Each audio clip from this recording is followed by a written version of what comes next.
ಕಾವೇರಿ ವನ್ಯಜೀವಿ ಧಾಮ ವ್ಯಾಪ್ತಿಯಲ್ಲಿ ನಡೆದಿರುವ ಅರಣ್ಯ ಇಲಾಖೆಯ ಎನ್ಕೌಂಟರ್ ಪ್ರಕರಣದ ವಿಚಾರದಲ್ಲಿ ರಾಜಕೀಯ ಮಾಡದೆ ವನ್ಯಜೀವಿ ಬೇಟೆಗಾರ ವಿರುದ್ಧ ಕಾರ್ಯಾಚರಣೆ ನಡೆಸಿದ್ದ ಅರಣ್ಯ ಇಲಾಖೆ ಸಿಬ್ಬಂದಿಯ ಪರವಾಗಿ ಸರ್ಕಾರ ನಿಲ್ಲಬೇಕು ಎಂದು ಪರಿಸರ ಮತ್ತು ವನ್ಯಜೀವಿ ಹಿತರಕ್ಷಕ ಸಮಿತಿಯ ಸಂಸ್ಥಾಪಕ ಅಧ್ಯಕ್ಷ ಮಂಜುನಾಥ್ ಎನ್ ಬನ್ನರಘಟ್ಟ ಆಗ್ರಹಿಸಿದ್ದಾರೆ.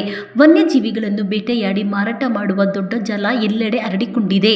ಇಂತಹ ಸಂದರ್ಭದಲ್ಲಿ ಅರಣ್ಯ ಸಿಬ್ಬಂದಿಯ ಆತ್ಮರಕ್ಷಣೆಯ ಕ್ರಮವನ್ನು ಸರ್ಕಾರ, ಸಮಾಜ ಹಾಗೂ ಪ್ರಾಣಿ ಪ್ರಿಯರು ಬೆಂಬಲಿಸಬೇಕು. ಆಗ ಮಾತ್ರ ಅರಣ್ಯ ಸಿಬ್ಬಂದಿ ಯಾವುದೇ ಭಯವಿಲ್ಲದೆ ಕಾಡು ಕಾಯಲು ಹಾಗೂ ವನ್ಯಜೀವಿಗಳ ರಕ್ಷಣೆಗೆ ಕಂಕಣಬದ್ಧರಾಗಿ ಕೆಲಸ ಮಾಡಲು ಸಾಧ್ಯ ಎಂದು ಅವರು ಹೇಳಿದ್ದಾರೆ. ಬೆಂಗಳೂರು ಸುತ್ತಮುತ್ತಲಿನ ಪ್ರದೇಶದಲ್ಲಿಯೂ ವನ್ಯಜೀವಿಗಳ ಬೇಟೆ ಆಗಾಗ ನಡೆಯುತ್ತಿದೆ. ಕೆಲ ಸಂದರ್ಭಗಳಲ್ಲಿ ಬೇಟೆಗಾರರನ್ನು ಬಂಧಿಸಿ ಜೈಲಿಗೆ ಕಳುಹಿಸಿದರೂ ಕೆಲವೇ ದಿನಗಳಲ್ಲಿ ಜಾಮೀನು ಪಡೆದು ಮತ್ತೆ ಅದೇ ಕೃತ್ಯದಲ್ಲಿ ತೊಡಗಿಸಿಕೊಳ್ಳುತ್ತಿದ್ದಾರೆ. ಅನ್ನೂರು ಸಮೀಪದ ಅರಣ್ಯದಲ್ಲಿ ನಡೆದಿರುವ ಎನ್ಕೌಂಟರ್ ಬೇಟೆಗಾರರಲ್ಲಿ ಭಯ ಮೂಡಿಸಬೇಕು. ಈ ಹಿನ್ನೆಲೆಯಲ್ಲಿ ಸರ್ಕಾರ ಅರಣ್ಯ ಸಿಬ್ಬಂದಿಯ ಪರವಾಗಿ ದೃಢವಾಗಿ ನಿಲ್ಲಬೇಕು ಎಂದು ಮಂಜುನಾಥ್ ಒತ್ತಾಯಿಸಿದ್ದಾರೆ.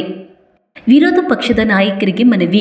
ವಿರೋಧ ಪಕ್ಷದ ನಾಯಕ ಆರ್ ಅಶೋಕ್ ಅವರು ಸದನದಲ್ಲಿ ಅನ್ನೂರು ಎನ್ಕೌಂಟರ್ ವಿಚಾರ ಪ್ರಸ್ತಾಪಿಸಿ ಅರಣ್ಯ ಸಿಬ್ಬಂದಿ ವಿರುದ್ಧ ಕ್ರಮ ಕೈಗೊಳ್ಳಬೇಕು ಹಾಗೂ ಅರಣ್ಯ ಸಚಿವರು ರಾಜೀನಾಮೆ ನೀಡಬೇಕು ಎಂದು ಆಗ್ರಹಿಸಿದ್ದಾರೆ.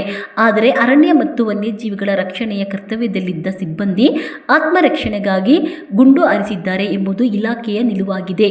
ಇಂತಹ ಸಂದರ್ಭದಲ್ಲಿ ಅರಣ್ಯ ಸಂರಕ್ಷಣೆಯ ವಿಚಾರದಲ್ಲಿ ರಾಜಕೀಯ ಮಾಡದೆ ಅರಣ್ಯ ಸಿಬ್ಬಂದಿಯ ಪರವಾಗಿ ವಿರೋಧ ಪಕ್ಷವು ಧ್ವನಿ ಎತ್ತಬೇಕು ಎಂದು ಅವರು ಮನವಿ ಮಾಡಿದ್ದಾರೆ.